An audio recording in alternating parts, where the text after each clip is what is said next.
옛날 조선시대 가난한 집 딸로 태어난 여인이 있었습니다. 비록 그녀의 집은 가난하였지만 부모님의 정성 어린 보살핌 덕에 무탈하게 클 수 있었고 시집갈 나이가 되어 옆마을 성실한 사내와 결혼했습니다.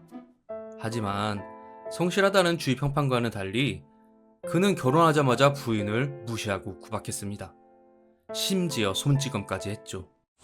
또한 하루가 멀다 하고 매일같이 술에 취해 있었습니다. 그러던 어느 날 연마을 주막에서 거나하게 취한 그는 산을 넘어오다 그만 호랑이에게 잡아먹히고 말았습니다. 그것도 남편이라고. 미운정이 들었던 남편을 떠나보낸 여인은 장례를 치르며 통곡하였는데 그 울음소리가 마치 온 동네 떠날 같듯 했습니다. 며칠 뒤 남편의 장례를 끝마친 후 기진맥진에 쉬고 있던 여인에게 옆집 안악이 찾아와 말했습니다. 오는 것을 보아하니 한이 서려 있어 통깨나 만질 수 있을 것 같은데 자네 곡비 한번 해보지 않겠나? 오늘 지식개봉실에서는 슬피 울면 울수록 돈을 많이 버는 직업 곡비에 대해 알아보도록 하겠습니다. 조선시대에는 상을 당하면 집안에서 나는 울음소리로 상가의 수준을 평하는 경우가 많았습니다. 울음소리가 죽은 이에 대한 예의와 효도의 깊이를 나타내는 것으로 생각했기 때문에 곡소리의 크기와 애절함은 그 집안의 위세를 대충 짐작케 하는 척도가 되었죠. 때문에 상을 당하면 가족들 간의 사이가 좋지 않더라도 풀의 자식이라도 체면을 중시해 슬피 우는 것이 관례였습니다.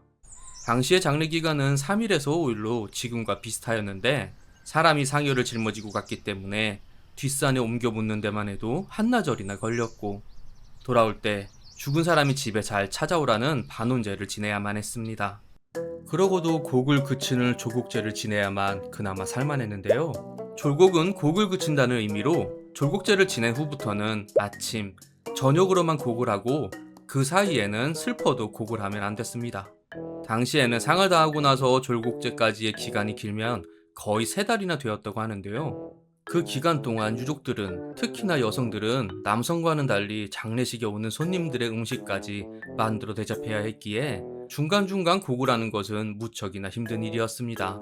정말 몸이 나만하질 않았죠. 그리하여 돈을 받고 대신 울어주는 여인, 곡비를 쓰게 된 것이었습니다. 또한 의례라는 예서에서는 효자는 슬퍼하여 초췌해지므로 예법으로서 죽은 이 때문에 산 사람의 몸이 손상되는 것을 막고자 번갈아 가면서 대신 곡을 하도록 하여 곡소리가 끊어지지 않게 해야 한다고 하였습니다. 즉, 상주는 진이 빠지도록 슬피 울어야 하지만 그로 인해 몸이 상해서는 안 되므로 다른 사람과 번갈아 가면서 곡을 하라는 이야기인데요.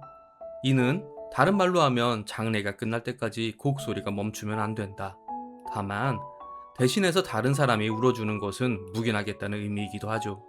아니 그렇게 상주범을 신경 써줄 거면 곡소리를 멈추면 안 된다는 구절은 빼놓.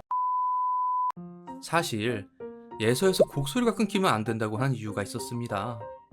이는 당시 사회가 깊이 뿌리내린 유교적 가치관에 기반을 두고 있었기 때문인데요. 유교에서 효는 가장 중요한 덕목 중 하나로 부모님의 건강과 장수는 자식이 책임져야 하는 중요한 의무라고 여겼습니다.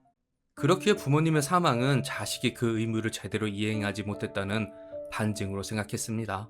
그러니 부모님의 건강을 제대로 챙기지 못해 돌아가시게 만든 너희 불효자들은 끊이지 않고 계속 곡소리를 내어 그 잘못을 뉘우치라는 깊은 뜻도 있었던 것이었습니다.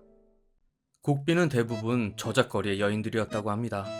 왜냐하면 아무리 돈을 많이 받는다 하더라도 장례식장에 드나들며 우는 걸로 생계를 유지한다는 것은 보통 사람들이 할 만한 일은 아니었기 때문이었습니다. 하여 곡비 일을 하는 여인들은 대부분 집이 가난한 천민 출신들이었죠. 개 중에서 특히 과부들을 선호했는데 그녀들은 여느 다른 곡비들보다 더 많은 돈을 받았다고 합니다. 이유는 이미 남편을 잃은 슬픔을 한번 경험해봤기 때문에 다른 곡비와는 달리 울음에서 깊은 한이 느껴졌기 때문이라는데요. 한마디로 경력자 우대였던 셈이죠.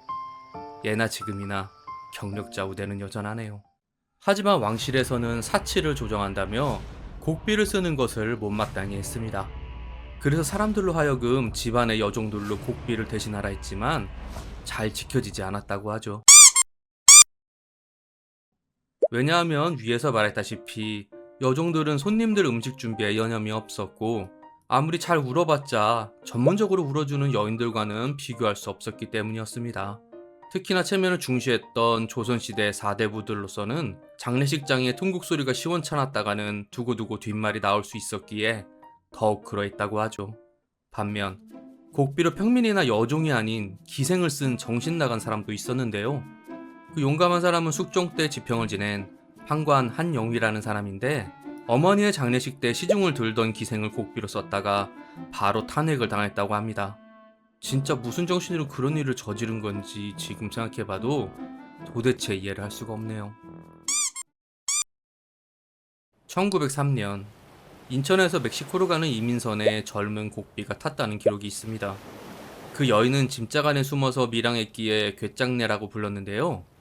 이 여인은 머나먼 낯선 땅 멕시코에서도 자신의 장기를 유감없이 발휘하여 조선인의 장례식장에서 우는 일을 도맡았다고 합니다. 곡비라가 우는 자신 하나뿐이니 완전 블루오션 노다지였겠죠. 사실 지금은 곡비라는 직업이 없어진 것은 물론 예전처럼 장례식에 많은 품을 들이지 않아도 되는 세상입니다. 왜냐하면 상조회사가 그 자리를 차지하여 장례식의 모든 것들을 도맡아 관리해주니까요. 하지만 아무리 세상 편해졌다 한들 사랑하는 사람을 잃는 것은 참 어렵고도 슬픈 일입니다. 그러니 이 영상을 보는 분들은 늦기 전에 옆에 있는 가족분들을 아끼고 사랑해 주셨으면 합니다. 저도 녹음이 끝나면 간만에 어머니께 전화드려야겠습니다. 근데 전화번호가 뭐였는지 기억이 잘 안 나네요. 이상 지식 개봉실이었습니다. 오늘 하루 행복하세요. 감사합니다.